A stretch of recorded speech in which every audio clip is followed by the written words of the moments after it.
Le Haut Commissariat à la stratégie et au plan, c'est l'administration que je représente. Comment expliquer ce truc-là en mots simples, parce qu'on fait des trucs compliqués, mais en réalité, à la fin des fins, c'est simple. Le Haut Commissariat à la stratégie et au plan, c'est une administration qui est rattachée directement au Premier ministre de la France et qui est censée, pour le compte de l'État, mener des travaux de prospective, d'analyse et de proposition pour projeter l'action publique au-delà du temps de l'action immédiate, qui est souvent celle de la politique aujourd'hui, où on a du mal, l'État a du mal, la classe politique a du mal à se projeter au-delà de 3, 4, 5 ans, dans le meilleur des cas. Et donc notre travail à nous, c'est de dire aux décideurs publics, au Premier ministre, aux directeurs d'administration, aux ministres, ce qui peut se passer dans 10, dans 20, dans 30 ans. Et donc on fait des études qu'on propose aux décideurs avec des propositions. Typiquement, on a fait une étude intéressante cette année sur l'avenir de la ressource en eau en 2050. Qu'est-ce qui va se passer avec ce qu'on sait du réchauffement climatique sur l'état de la ressource en eau en 2050 dans notre pays? Quels sont les territoires qui vont être frappés de sécheresse? Quels sont les territoires où il va y avoir trop d'eau? Quels sont les territoires où les conflits d'usage entre agriculteurs, industrie vont se multiplier, etc., etc. Et ça, pour le décideur public, c'est hyper important parce qu'il a aujourd'hui une carte assez précise, en réalité, de ce qui va se passer dans l'avenir. Et donc, il peut prendre des décisions et commencer à préparer l'avenir quand tout ça fonctionne bien. Moi, j'ai été conseiller spécial du ministre de la Transition écologique il y a quelques temps, et ça nous obsédait. Qu'est-ce qui va se passer en 2050 avec le réchauffement climatique? On sait que la France va se réchauffer d'environ 2,7 degrés à cet horizon de temps, 4 degrés à horizon 2100, ça va tout changer. Il y a des territoires qui vont devenir inhabitables, il y a des territoires qui vont devoir changer diamétralement de physionomie et d'activité. Et donc, avoir une administration comme la nôtre, le Haut Commissariat, qui permet, quand on est aux affaires, en responsabilité, qui permet d'éclairer ce futur-là, c'est hyper précieux. Et donc, on fait plein d'études, tout le temps. On en a pris quelques-unes là, sur le niveau scolaire. Monsieur le recteur évoquait la démographie, ça nous obsède en ce moment, puisque vous savez qu'on ne fait plus assez d'enfants dans ce pays, dans plein de pays, mais en France en particulier. On est rentré cette année en solde naturel négatif, c'est-à-dire que le nombre de décès est supérieur au nombre de naissances, ce qui n'était jamais arrivé depuis la fin de la guerre. Et ça va tout changer. Monsieur le recteur a évoqué un changement sismique de l'éducation nationale. Si on prend cette salle dans 10 ans, il y a en effet un quart d'élèves en moins. Mais ça va tout changer aussi pour... on discutait avec des militaires l'autre jour. Les militaires, ils ont de plus en plus de mal à recruter des soldats. Parce qu'ils ont besoin de jeunesse. Ils aspirent de la jeunesse tous les ans. Pour recruter des soldats, ils ont plus de mal à recruter. Le recrutement des professeurs, qui aspirent aussi beaucoup de jeunesse. Le recrutement des policiers. Et donc tout ça, la crise démographique va changer l'aménagement du territoire, monsieur le recteur l'a évoqué, mais aussi l'organisation de nos services publics, et puis même l'espace public. Vous vous souvenez peut-être de l'espèce de bad buzz de la SNCF sur les wagons No Kids, etc. La vérité, c'est que dans l'espace public, on voit de moins en moins d'enfants. Et donc tout ça, anthropologiquement, va changer notre façon de voir. Tout ça pour vous dire que notre boutique, le Haut Commissariat à la stratégie et au plan, a pour rôle d'éclairer toutes ces mutations françaises et de proposer aux politiques des options de décision. On est une vieille maison. On a été créé en 1946 par le général de Gaulle. En janvier 1946, par le général de Gaulle. On fête cette année nos 80 ans, donc on est une vieille maison, moins vieille que l'éducation nationale, mais quand même vénérable. Le général de Gaulle confie cette maison à quelqu'un qui s'appelle Jean Monnet, que vous connaissez peut-être, qui est connu pour son rôle dans la construction de l'Europe, mais qui a aussi été le premier commissaire général du plan dans ce pays et qui a créé cette boutique qui n'a jamais été remise en question par-delà les républiques, puisqu'on a été créé sous la 4e République, par-delà les gouvernements de droite ou de gauche. Le plan a perduré, et parce qu'on a toujours considéré, la classe politique de ce pays a toujours considéré qu'il fallait dans l'État un organe qui réfléchit au-delà de l'immédiateté, au-delà du 140 caractères, et qui essaie de projeter le pays dans l'avenir. Donc on existe toujours, peut-être qu'on n'existera plus dans 80 ans, mais en tout cas on existe toujours, et on essaye d'être toujours utile à la décision publique. Et enfin, pour finir la présentation de notre boutique, on a une particularité dans l'État, deux particularités dans l'État, au-delà de penser le temps long. Un, on est une maison très ouverte.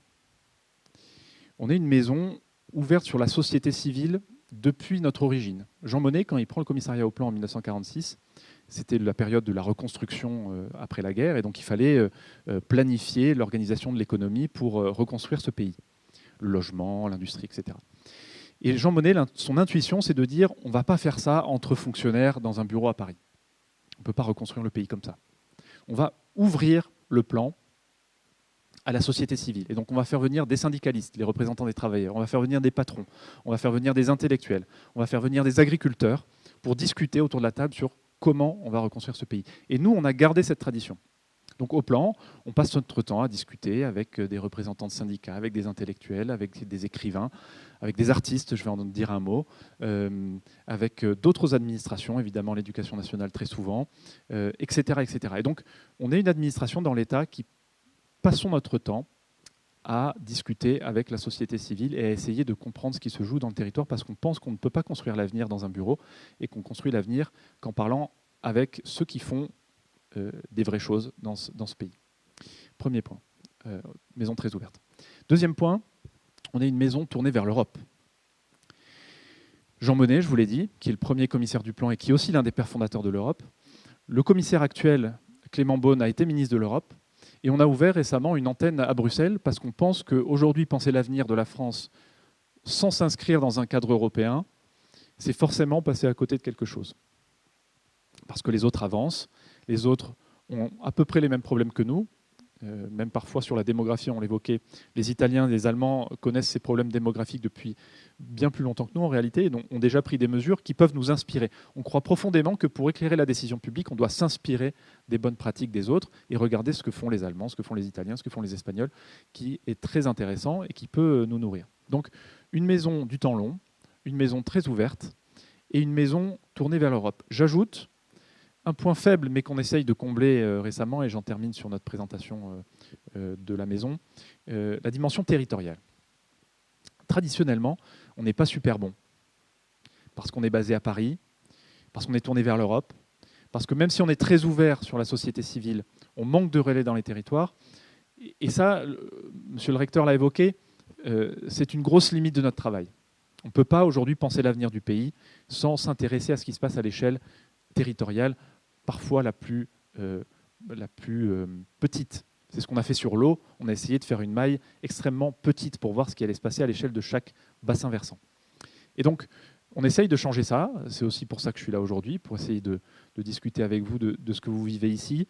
On essaye de plus en plus de faire une tournée des universités aussi pour présenter nos travaux. On a présenté notre rapport sur l'eau à Toulouse. Bref, on essaye de faire bosser aussi des gens qui sont profs ou qui sont chercheurs dans les territoires pour enrichir notre travail.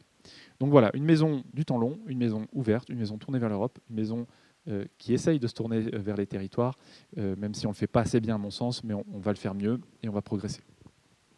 Qu'est-ce qu'on fait en ce moment sur cet exercice France 2035-2050 sur lequel je crois comprendre que vous avez un peu bossé?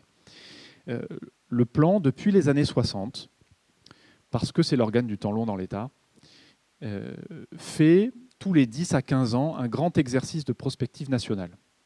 C'est Pierre Massé, dans les années 60, qui organise, en 1964, il lance un grand exercice qui s'appelle La France en 1980, et qui essaye de penser la France à horizon, donc c'était une quinzaine d'années pour lui.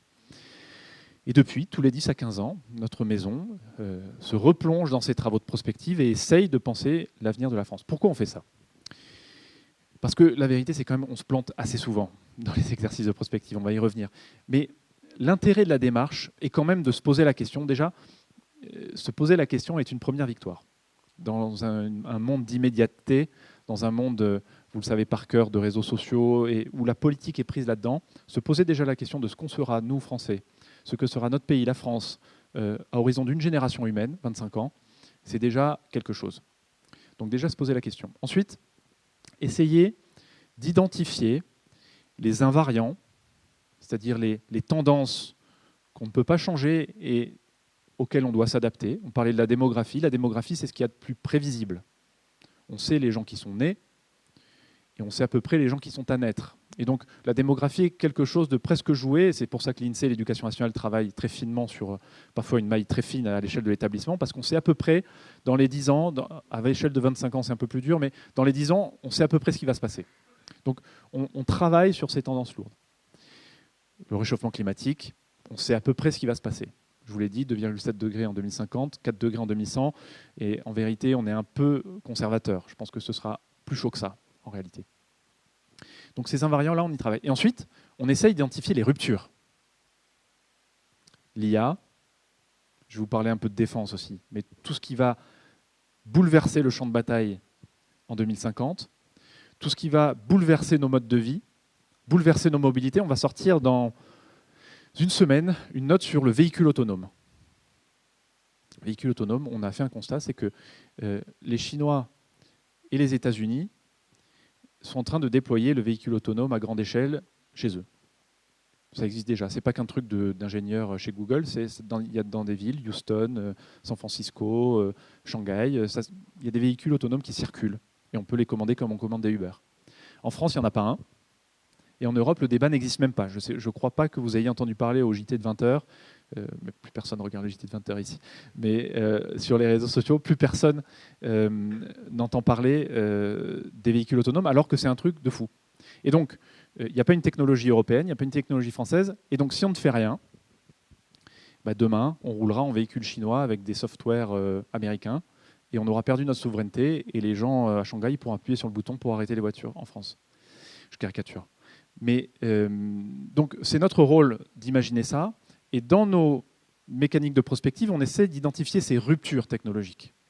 Technologiques, anthropologiques. Anthropologique, ça peut être l'essor de la monoparentalité. Vous savez peut-être que la France est le champion européen de la monoparentalité. Peut-être que d'ailleurs certaines et certains d'entre vous vivent cette situation. Qu'est-ce que ça signifie sur notre pays? Comment est-ce qu'on fait pour aider les mamans solo? Comment est-ce que ça reconfigure notre rapport à la famille, etc., etc. Tout ça, on doit le penser dès maintenant et adapter l'action publique. Donc, on identifie les invariants, les grandes tendances qu'on peut prévoir, et on essaie d'identifier les ruptures. Ça, c'est un peu l'idée, le pitch général de ce qu'on est en train de faire. Ensuite, on a lancé un espèce de bousin super compliqué avec plein de groupes de travail sur 10 thèmes différents pour essayer d'imaginer, d'être le plus large possible dans la façon dont on imagine le pays. On a 10 thèmes, je ne vous les liste pas tous, mais grosso modo, on a l'économie, l'avenir du travail, le changement climatique, les modes et lieux de vie, typiquement les écrans, comment on va vivre, comment on va se mettre en couple, comment on va dater, comment on va élever notre famille en 2050, etc., etc. La défense, l'avenir de la guerre en 2050. La démocratie, est-ce qu'on aura les mêmes institutions en 2050 qu'aujourd'hui? C'est une vraie question. La démographie, bien sûr, les finances publiques, l'administration et les services publics. Et donc on a pris ces 10 thèmes et on a dit à nos chercheurs et aux gens qui bossent avec nous d'analyser l'avenir de ces 10 thématiques sur la base de 2 horizons de temps. 2035, dans 10 ans, parce que comme le recteur le disait, en 2035, sur plein de sujets, on voit à peu près ce qui va se passer.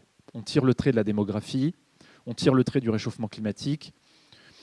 Sur les bouleversements technologiques, il y en aura vraisemblablement, mais on sera encore dans la queue de comète de l'IA, le déploiement, etc. Donc 2035, une génération politique, 2 quinquennats, on voit à peu près. Et on peut imaginer, en tirant ces traits, des pistes de réforme, de propositions qui peuvent être applicables assez vite en réalité.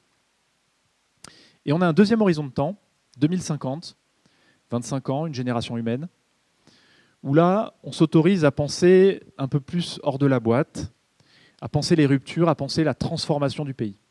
Donc c'est un peu ça qu'on essaye de faire avec ces 2 horizons de temps qui sont compliqués à gérer, je ne vais pas vous le cacher. Mais 2035, l'horizon de la prévision et de la réforme. 2050, l'horizon de la prospective et de la transformation. C'est un peu comme ça qu'on vit ces 2 horizons de temps et qu'on essaye de réfléchir pour construire notre rapport.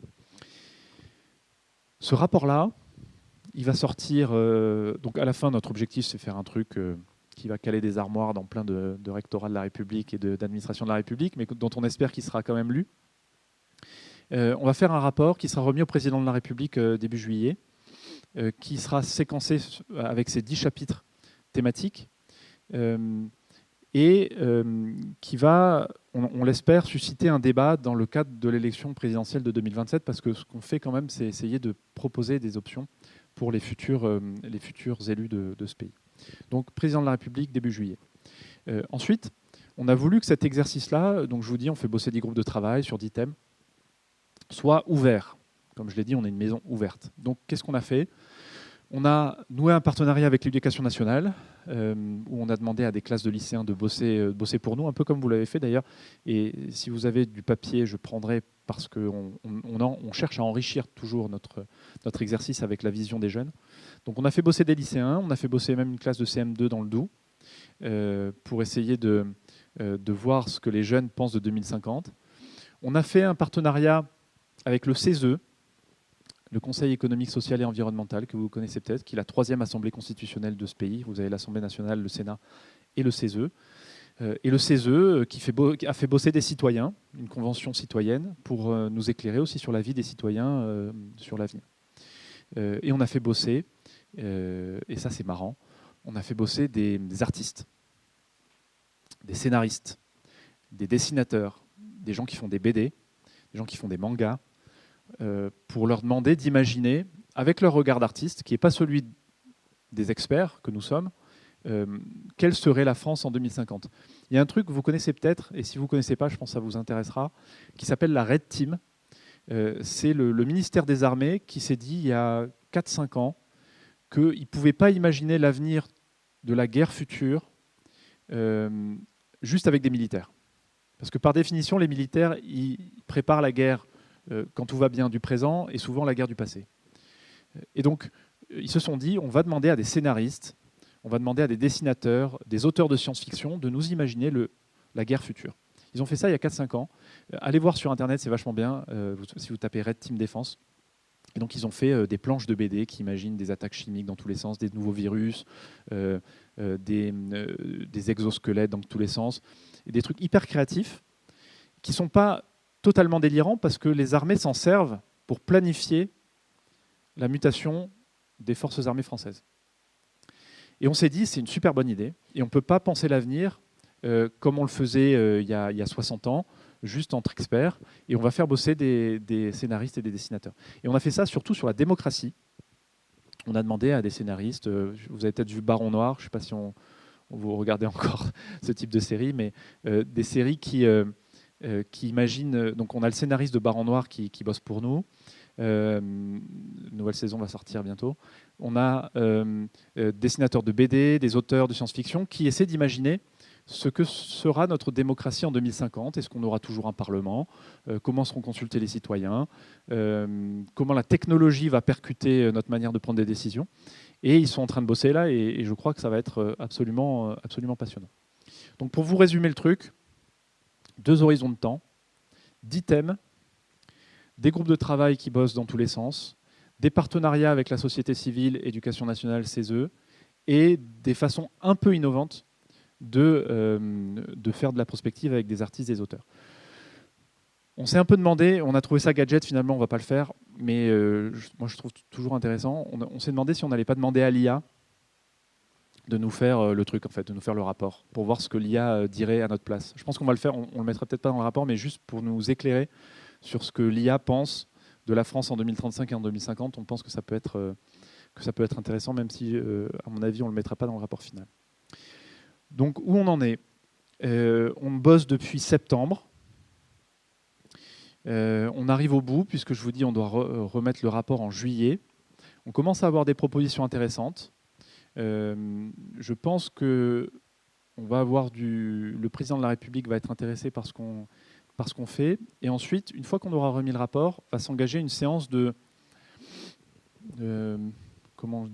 rencontre sur la base des hypothèses de ce rapport avec la société civile. On a bien l'intention de faire une sorte de tour de France de la prospective ensuite avec le haut-commissaire pour aller dans toutes les villes de France et essayer de challenger un peu nos scénarios avec des salles comme celle-ci, avec des lycéens, mais pas que, avec des universités, avec des élus, etc., pour challenger nos hypothèses, enrichir le rapport et pourquoi pas sortir une nouvelle version un peu plus tard.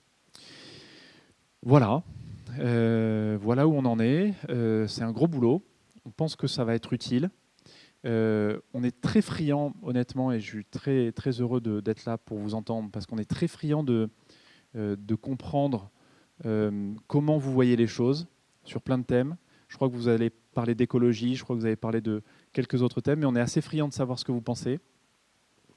Parce que en 2050, alors je ne vais pas jouer au vieux con parce que j'ai pas, enfin si, je commence à être un peu plus vieux que vous quand même, mais en 2050 je serai encore là, vous aussi, mais c'est nous qui serons,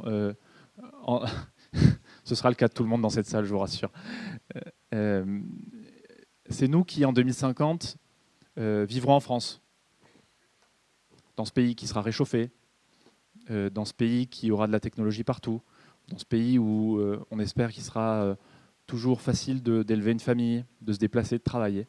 Et donc si on veut le construire, ce pays, je pense que c'est maintenant qu'il faut s'y mettre. Parce que c'est maintenant qu'on construit 2035, ça c'est sûr. Ça va se jouer dans les quelques années à venir.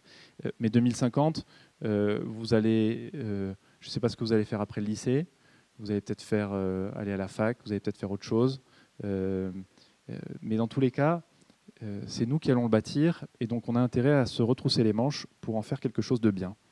Merci de m'avoir écouté et je suis très heureux d'être là et de vous écouter à mon tour.